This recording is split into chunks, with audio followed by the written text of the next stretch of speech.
अस्सलाम वालेकुम। एपीपी के प्रोग्राम सोचिए विद डॉक्टर सादिया कमाल के साथ हाजिर हैं। आज हम आपके लिए लेके आई हैं एक अछूता सा मौजू, जो कि आप आम तौर पर जब इलेक्शन आए तब तो आप सुनते रहते हैं कि सराइकी सूबे की मांग बहुत बढ़ रही है और वादे भी बहुत किए जाते हैं।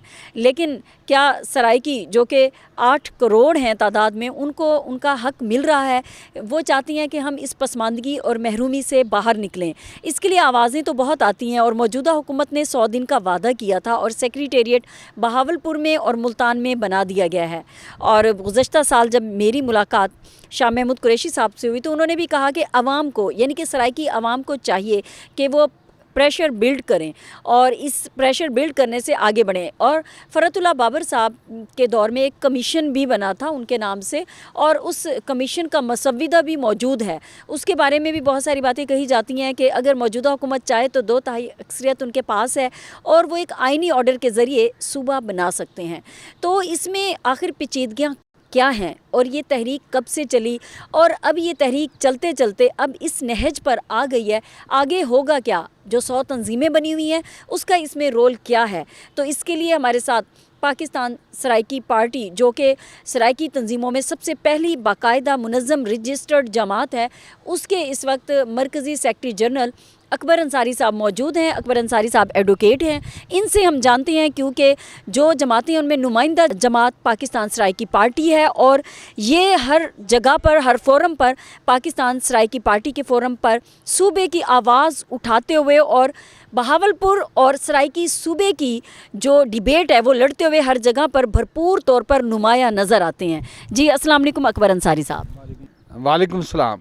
अकबर अंसारी साहब, हमें बताइएगा कि ये आखिर सारा इशू है क्या? इशू ये था कि थोड़ी सी तारीख़ इसमें जानी पड़ेगी कि ये मामला चला था 1954 में, जब नवाब बहावलपुर ने स्टेट को 1 यूनिट में मर्ज किया।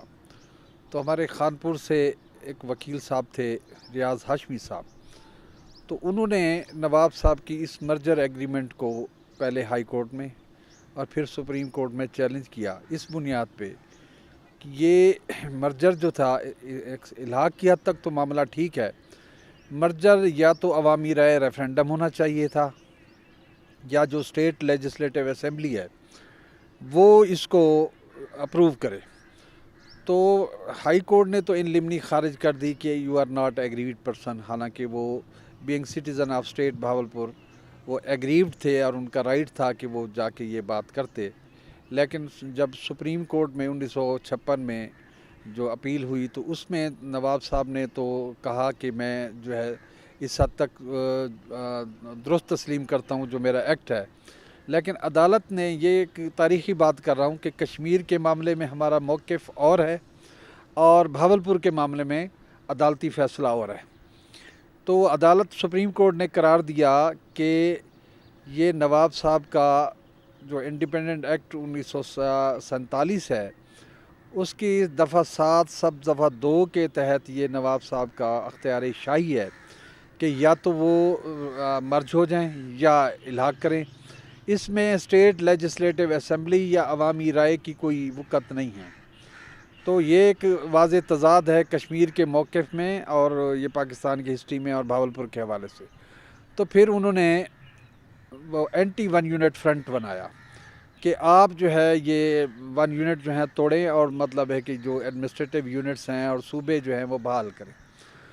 तो उसमें एक फार्मूला आया था, 1954 का एक प्रपोज ड्राफ्ट था आइन का, वो आइन कभी नाफिज नहीं हुआ। तो उसका आर्टिकल 141 था जिसमें सजेस्ट किया गया था कि इस आइन के तहत स्टेट बहावलपुर को ख़त्म कर दिया जाएगा और स्टेट बहावलपुर और खैरपुर जो है वो ये 2 सूबाई यूनिट होंगे, ये सूबे का दर्जा रखेंगे और इनके जो स्टेट्स हेड होंगे वो कॉन्स्टिट्यूशनल सरबराह होंगे, जो गवर्नर का ओहदा होगा उनका। तो वो आइन, वो तजवीज़ रही और उन्होंने ये फिर कहा कि उसी तजवीज़ के मुताबिक आप हमारा बहावलपुर को सूबा बना दें। तो वो सूबा की उन्होंने एक तहरीक शुरू की उसी 1954 के माहदे के जो आइन, प्रपोज्ड आइन था। तो ये 1970 तक जो तहरीक नवाबों के ख़िलाफ़ शुरू हुई थी उसके बेनिफिशरी भी फिर वही नवाब आके बने।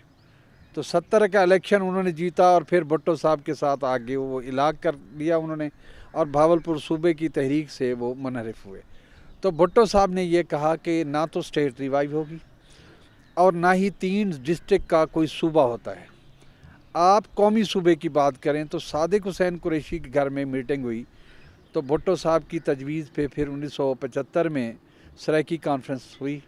भावलपुर के ही लोग ने सतलुज क्रॉस किया, इन्होंने ही जाके सराइकी सूबे की बुनियाद रखी, जिसमें अफजल मसूद साहब थे, उसमें ये फ़ारूक आज़म साहब भी शामिल थे, सेठ उबैदुर रहमान भी थे, मलिक सदीक सिकंदर साहब भी थे, और राज जतोई साहब थे, मुजाहिद जतोई साहब के वालिद जो थे अनीस जिलानी साहब थे।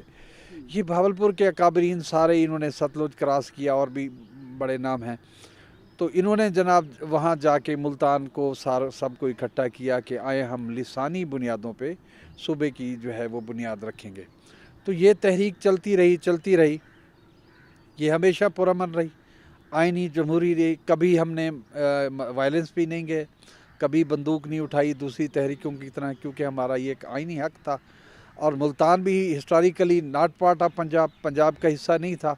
रंजीत सिंह ने 1818 में उसको फ़तह किया, और वहाँ जो बर्बरियत की वहाँ सारे जो हैं मुल्तान का कल्चर, मुल्तान की ज़बान वो हमसे मिलती जुलती है। और भावलपुर स्टेट ने भी मुल्तान की कोख से जन्म लिया था। तो एक क्योंकि फितरी बात थी, दुरुस्त बात थी, तो वो तहरीक टांग तक चली गई। जो अहमदपुर से तहरीक उठी, खानपुर से उसका ख्वाब देखा गया, रियाज हाशमी साहब, वो अहमदपुर में तहरीक जवान हुई, अहमदपुर से निकली, भावलपुर तक आई और अहमदपुर शर किया। आप यूँ समझ लें कि सराइकी तहरीक के हवाले से तारीख़ी तौर पे मुझे कहने में कोई आर नहीं है कि वो अगर खानपुर जो है तहरीक का मक्का है और अहमदपुर शर्किया तहरीक का मदीना है, वहाँ तहरीक आके जो है वो मैच्योर हुई, फिर वहाँ से आगे चली। ये जितने मैं नाम ले रहा हूँ, अब आप ये देख लें कि जितने इस सराइकी अदब के हवाले से, सराइकी तहरीक के हवाले से, सराइकी कल्चर के हवाले से बड़े बड़े नाम आपको मिलेंगे, सदारती अवार्ड याफ्ता लोग आपको मिलेंगे। आप बेहतर जानती हैं, वहाँ पहले नावल वहाँ लिखे गए। अब हफीज़ खान साहब बैठे हैं, तो वो अपनी जुडिशरी की सर्विस के बाद उन्होंने बजाय इसके कि वो जाके कोई, हाँ उन्होंने जहांगीर, वो सदारती अवार्ड याफ्ता है। अच्छा, ये तहरीक वहाँ से वो चली। तो मुख्तलिफ पार्टीज़ ने, पीपल्स पार्टी ने अपने तौर पे, मैं उनको मिलाइन नहीं करूँगा, कुछ लोग हमारे पार्टी वाले जो दोस्त हैं तहरीक के वाबस्ता, पीपल्स पार्टी ने सराइकी सूबे के नाम पे 2008 में जो है हमसे वोट नहीं लिया। उस वक्त पीपल्स पार्टी के मंशूर में भी सराइकी सूबा नहीं था। ये यूसुफ रज़ा गिलानी साहब ने जलालपुर पीरवाला के जलसे में आके ऐलान किया था कि हम इसको मंशूर का हिस्सा बना रहे हैं और मैं कमीशन भी बना रहा हूँ। वो उन्होंने आज खुद किया था।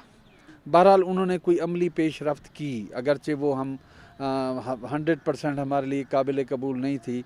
एक तो 15 ज़िले रिकमेंड किए गए थे, फिर 13 हो गए, फिर नाम पे भी जो है वो हमारी रिजर्वेशंस थी। हम तो 23 ज़िलों की बात करते हैं, डेरा इस्माइल खान टांग भी शामिल करते हैं, क्योंकि वो 1901 में जो है 1901 में वो शामिल किया गया था, लॉर्ड कर्जन ने किया था। वो पार्ट ऑफ मुल्तान है, वो सराइकी एरिया है।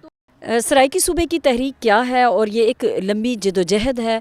सराइकी अवाम इस बात का तकाजा करते हैं कि उनको इस महरूमी और पसमानदगी से निकाला जाए, और ये उनका एक आइनी तौर पर हक बनता है। इसी के साथ ही अपनी मेज़बान डॉक्टर सादिया कमाल को दीजिएगा अगले प्रोग्राम तक इजाज़त। अल्लाह निगहबान।